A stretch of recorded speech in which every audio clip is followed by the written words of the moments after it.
Bíblia em Mateus 5. Evangelho segundo Mateus, capítulo 5. Essa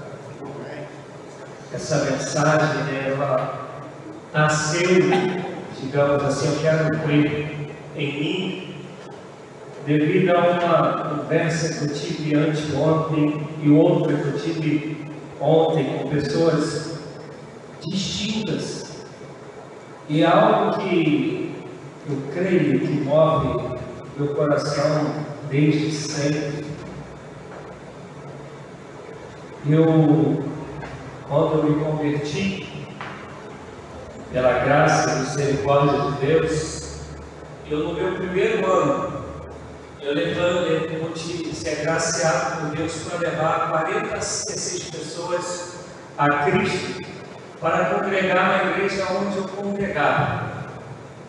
E com o passar do tempo, fora aqueles que foram congregar em outras igrejas, como a Assembleia de Deus, Batista, e eu, quando fui ficando um pouco mais maduro na fé, eu montei um time com um rapaz que hoje é parecido, Militino, Leão, inclusive o filho dele hoje é pastor, começou pastor metodista, depois abriu sua própria denominação. A filha dele é uma maestra, uma cantora assim, fora de série, e também não está mais na metodista, está em outra denominação. Esses dias eu conversava aparecendo, e se a gente fosse pegar em outras denominações os cristãos que começaram na metodista, eu acho que a metodista seria a maior denominação no Brasil. E nós montamos um time, que nesse time era uma porcentagem de cristãos e a outra porcentagem de não cristãos. E todas as vezes que nós íamos jogar contra outro time, nós comprávamos Bíblia do Novo Testamento e dávamos essa Bíblia de presente ao time com quem a gente ia jogar. E aí, antes de começar o jogo, a gente intercalava cada jogador de um time, a gente dava as mãos e orava, isso jogando contra não cristãos. E depois do jogo era jogo para valer, todo mundo queria ganhar, e quando acabava o jogo, a gente orava ali de novo. E para a glória de Deus, a gente conseguiu levar outras tantas pessoas a Cristo. Nem todos, mas algumas chegaram a Cristo. E Mateus 5,13 diz assim: vós sois o sal da terra, mas se o sal se tornar insípido, com quem se há de salgar? Para nada mais serve senão para ser lançado fora e pisado pelos homens. Hoje eu quero, por causa do tempo, eu vou trabalhar somente no sal, somente falando sobre ser sal. Quando nós nos convertemos, isso independentemente de termos nascido ou não na igreja enquanto uma instituição, somos filhos já de cristãos. A gente chega um tempo, ou tem que chegar um tempo, que a gente entende de fato quem é Jesus, que a gente se vê realmente como um pecador e compreende que perdão de pecados só há em Cristo Jesus, que salvação, libertação só há em Cristo Jesus. E é o momento que a gente diz que a gente de fato se converteu, isto é, agora Jesus Cristo é meu Senhor e Salvador. Isso tendo alguém vindo lá de fora, como é o meu caso, ou tendo nascido no meio do Evangelho, tem um momento que a gente tem que decidir ou não por Cristo Jesus, que a gente chama de ter tido uma experiência com Jesus. E quando isso acontece, nós compreendemos que esse mundo ele é perdido. Isto é, o príncipe desse mundo não é Jesus Cristo. Porque diz João que o mundo jaz no maligno. E disse Jesus que o reino de Deus não é desse mundo, que o reino dele está em nós. E por isso que viver nesse mundo como cantava Kleber Lucas, é andar na contramão. É você saber que você vive com parâmetros, com sistemas diferentes deste mundo. Por isso que Pedro também vai dizer que nós somos peregrinos em terras estranhas. Nós não somos daqui, nós estamos aqui. Isto é, haverá um reino de justiça do Senhor, que ele chegou, mas não foi ainda totalmente implantado. Isto é, repito, ele está em nós, ele se manifesta, ou tem que se manifestar através de nós, mas chegará um dia que de fato o pecado será aniquilado, porque nós somos perdoados dos pecados, dos nossos pecados o Senhor não se lembra mais, todavia ainda pecamos, mas chegará um dia que o Senhor reinará completamente e todo o pecado será aniquilado. E a Bíblia vai dizer que quando esse dia chegar, a gente chama do arrebatamento da igreja, do senhorio completo de Jesus Cristo. Mas enquanto esse dia não chega, eu e você sabemos, entendemos que vamos andar numa contramão, mas não somente andar nessa contramão, nós vamos estar caminhando na contramão, clamando, ensinando, instruindo a outras pessoas para não andarem do jeito que elas estão andando, mas passarem a ter o mesmo sentido da vida, a mesma direção da vida que eu e você temos. Estão entendendo, amados? Amém? Isto é, eu vou passar a ter uma vida de santidade, eu vou passar a viver como quem de fato pertence ao reino de Deus, na contramão do mundo pecaminoso, mas ao mesmo tempo anunciando para todo mundo que esse mundo é pecaminoso e que essa pessoa precisa se arrepender dos seus maus caminhos, entregar a sua vida a Cristo, se converter dos seus maus caminhos, confessando os seus pecados, e assim alcançará de Deus graça, misericórdia e perdão dos seus pecados. E o Senhor Jesus vai dizer que dos seus pecados ele não vai mais se lembrar. Por que eu estou dizendo tudo isso? Porque quem aqui, vou pegar a Jéssica hoje como exemplo, né? Jéssica é uma menina sábia, ela é botafoguense, garota inteligente, né? Uma sabedoria revelada dos céus, é por isso que é a estrela que brilha, né? Aleluia, né, Jéssica, né? E a gente que gosta mesmo de futebol e se torna torcedor do time, a gente sabe a escalação do time, a gente reclama do técnico, faz alguma coisa que a gente está em desacordo, a gente quer falar para o outro que o nosso time é bom, que o nosso time tem uma história, tem uma tradição. Aqui eu ouço algo que eu ouvia muito quando eu estava no Peru. Fulano está em tal igreja, mas fulano é metodista. Não sei quem, mas é metodista. Há um escudo, né, na cruz e chama dentro da pessoa, né, porque ela é metodista. E há uma bandeira levantada sobre isso. E eu particularmente, né, eu acho isso assim meio engraçado. Não falando mal, mas assim, a gente às vezes fala, fulano é metodista, mas a gente não fala, mas fulano está firme na fé.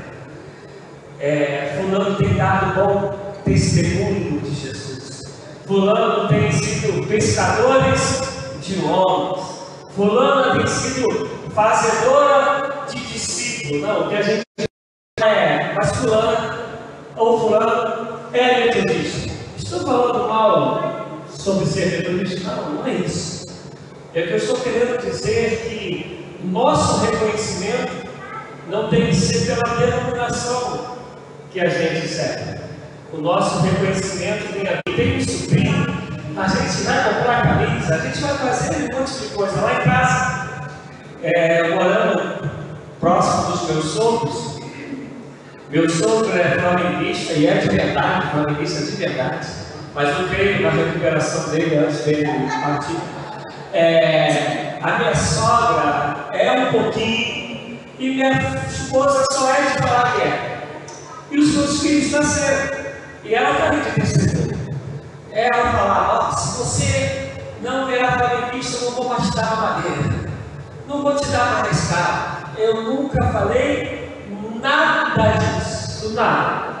Hoje, se bobear, minha filha é mais botafoguense do que eu, e meu filho é botafoguense do dela. Querendo da conversão dele também, em nome de Jesus. Por que eu estou falando isso? Estou falando que quando nasce a gente quer inculcar essas coisas nos nossos filhos, sobrinhos, parentes. A gente vê uma série boa, a gente quer falar para o outro que ela é boa. A gente compra um carro que a gente gostou, a manutenção é legal, a gente quer falar para o outro: compra esse carro que vale a pena. Mas a gente não tem essa mesma prática quando a gente vai falar sobre ser cristão.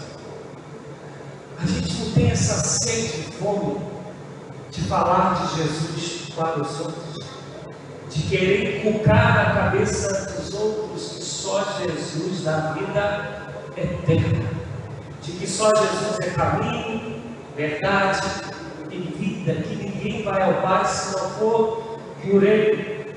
A gente não tem essa sede de ser sal da terra. Ao contrário, às vezes a gente tem medo de alguns lugares ou de algum tipo de convívio, porque a gente tem medo da gente se perder no caminho. Eu vou dar um exemplo de novo do dia. Eu posso botar a Jéssica no meio de qualquer torcida, e pelo pouco que eu conheço dela como botafoguense, eu sei que nenhuma outra torcida vai influenciar a Jéssica, amém, gente? Porque ela tem a convicção do time que ela escolheu.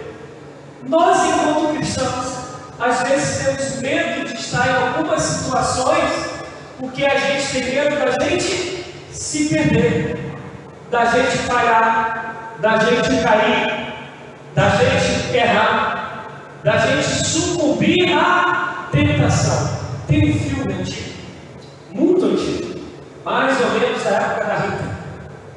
O nome do filme é Em Nome de Deus. Ele é baseado em fatos reais. Eu não sei se pesquisar na internet vai achar, porque nem tinha internet quando eu vi esse filme, né? Muito, muito antigo.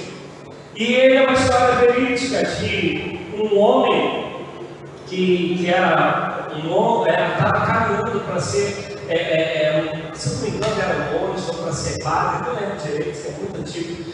Mas tem parte desse filme assim, que me marcaram. Eu nem sonhava ser cristão evangélico na época.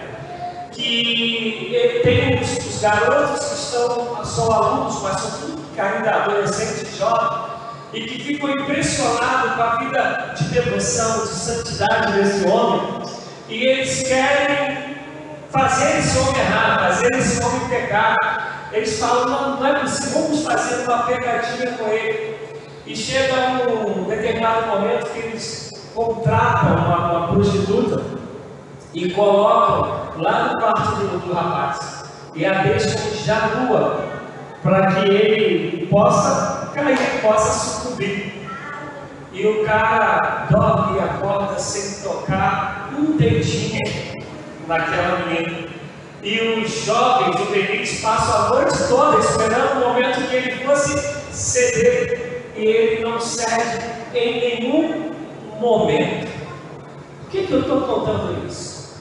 Eu estou contando que quem sabe quem é, não tem medo de se perder, de sucumbir em nenhuma situação.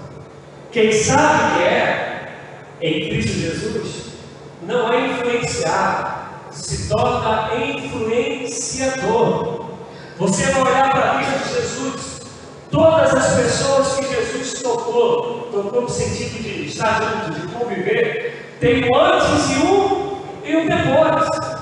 Pessoas que, como Zaqueu, publicano, cobrador de impostos, cobrava mais do que devia, teve um encontro com Jesus e é transformado. A mulher samaritana teve um encontro com Jesus e é transformada. A gente vai pegar a vida dos discípulos, como foi a caminhada deles com Jesus, e todos foram transformados. A gente vai ver que os que não foram, só porque não quiseram ser como um jovem rico. Vai, vende tudo que tu tens, dê aos pobres e sigam.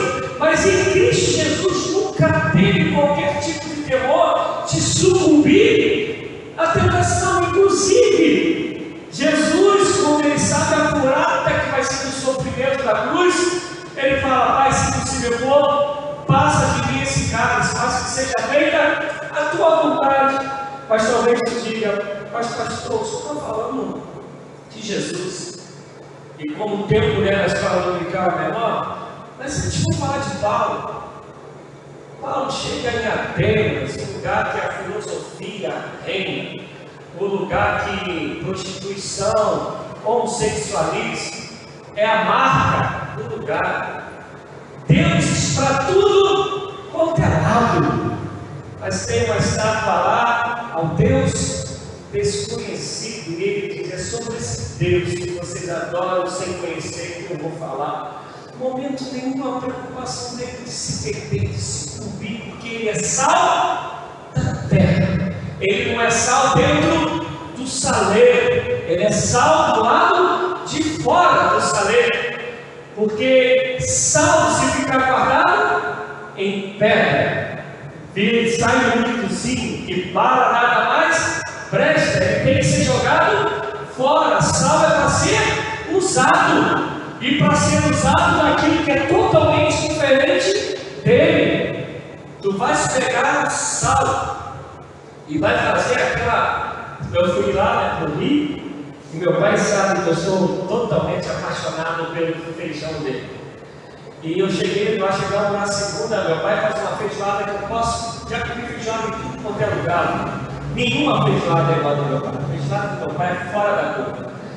E chegamos na segunda, mais uma correria tremenda. Eu só consegui ter com meus pais na quarta-feira, isso pertinho da gente, 5, 6 quilômetros de distância. E aí eu nem falei isso, falei: pai, vamos sair almoçar com o Senhor. Chegou lá e: poxa, cara, se eu soubesse que o filho não tinha feito uma feijoada e tal. E eu estou achando que ele está falando sério, né? Quando ele chegou à mesa, o que tinha lá? Uma feijoada. E eu não sei por que cargas d'água ele errou na mão do sal, mas ele não colocou sal. E como eu estou um tempinho antes, eu falei: pô, pode ser que eles agora não estejam mais comendo comer sal, a gente está comendo quietinho. Mas eu sabia que tinha algo diferente, faltava sal.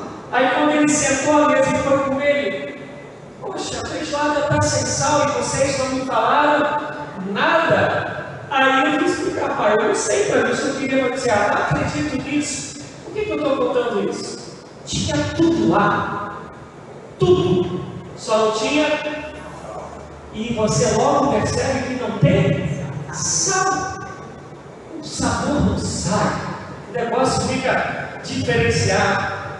Mas ao mesmo tempo, você bota o sal ali, um monte de alimento, todos eles vão ser contagiados pelo sal.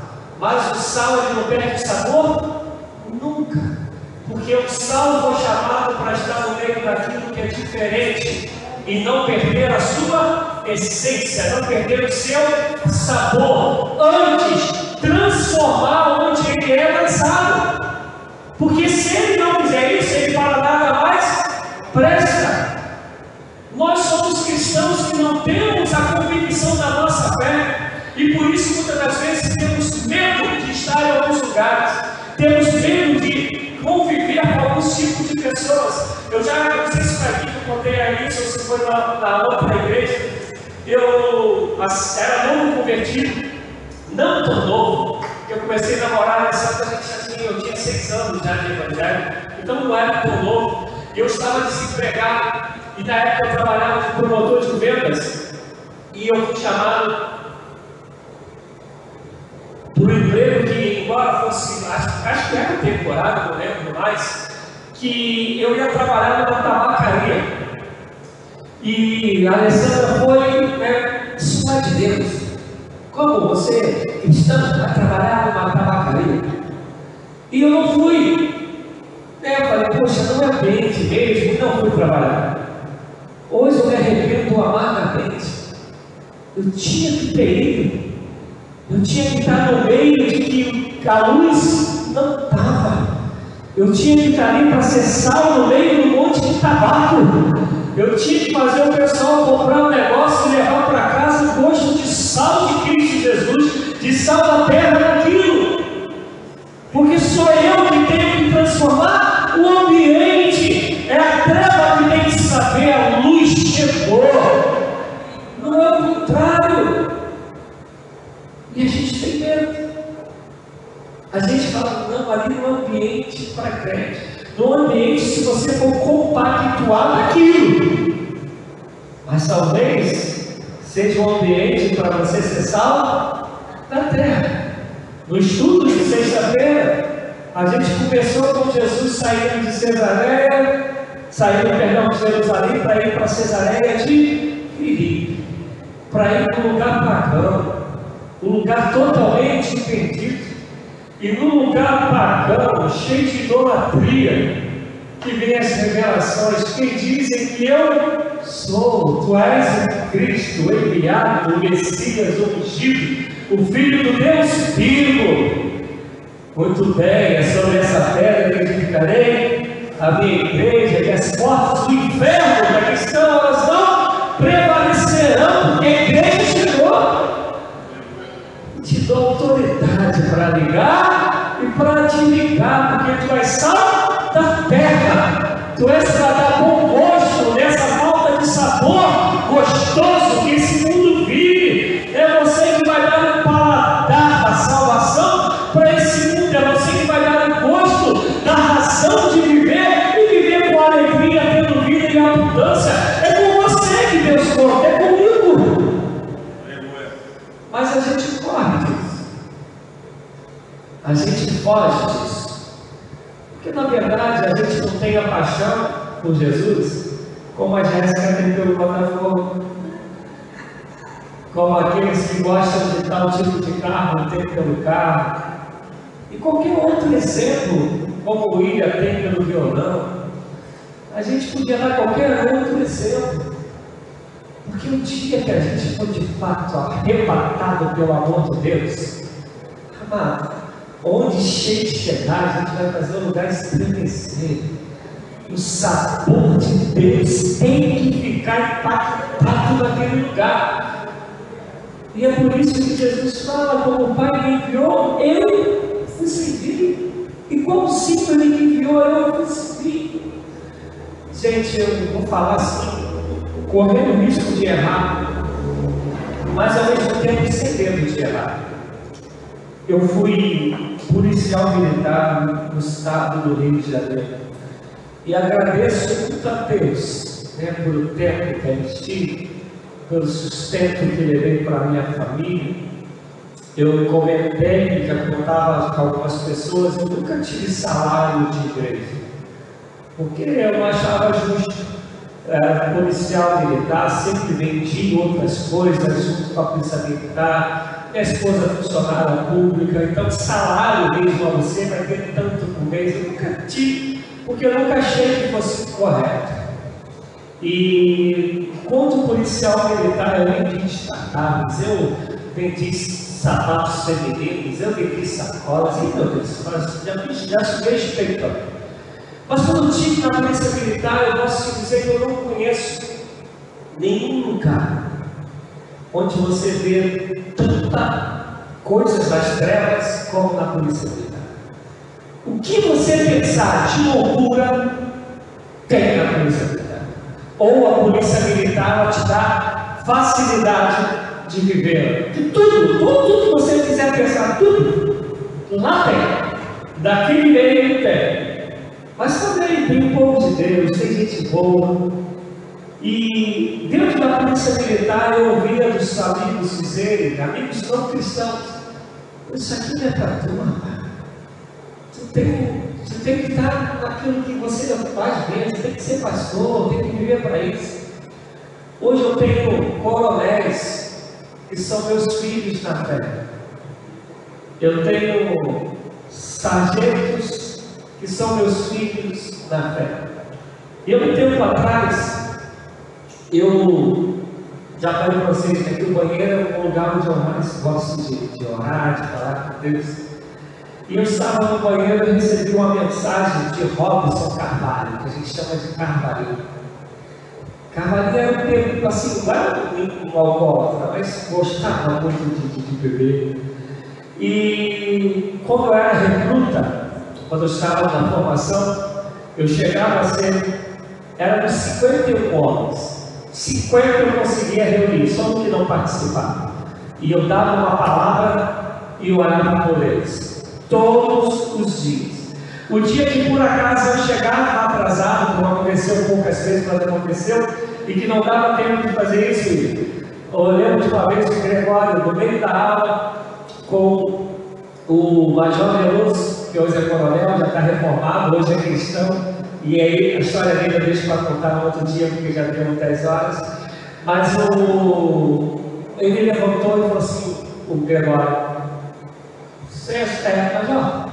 Não, era capitão ainda, capitão Veloso, deixa o Amaral fazer uma oração, porque ele chegou muito em cima da hora, não deu tempo de fazer a oração. E aí eu acordei, estava lá no banheiro e chegou uma mensagem do Robson. Robson hoje é cristão, até onde eu sei, essa graça grande de Deus. Ele, poxa, Mário, eu me dando vontade aqui de te escrever, porque a gente nunca agradeceu a você pela influência que você causou na gente, por termos anunciado o Evangelho, e hoje eu e alguns outros estamos firmes, e a gente nunca agradeceu a você. Eu estou te escrevendo aqui para agradecer a Deus pela tua vida. Eu devo ter ainda essa mensagem no celular. Eu estou contando isso para dizer quem é, e eu sou querendo ser, porque eu sei que é graça de Deus, a Ele toda honra, toda glória e todo louvor. Eu sei que é a ação do Espírito Santo na minha vida, eu sei que a misericórdia dele, eu sei que o sustento vem dele, mas ao mesmo tempo eu sei que ele nos chamou para ser o sal da terra. Esse é o chamado, sal da terra. Não é para ficar dentro do sadeiro, é o outro que tem que ficar incomodado conosco, incomodado no sentido de saber, é sal, é diferente, tem o sabor que é do reino, tem o paladar que esse mundo não conhece, mas precisa conhecer. Meu desejo é que a gente viva assim. De certa maneira, se Deus não mudar a história, à noite eu vou estar falando sobre Daniel e os seus amigos, que vai ser mais ou menos também sobre isso. Amém, irmão? Amém.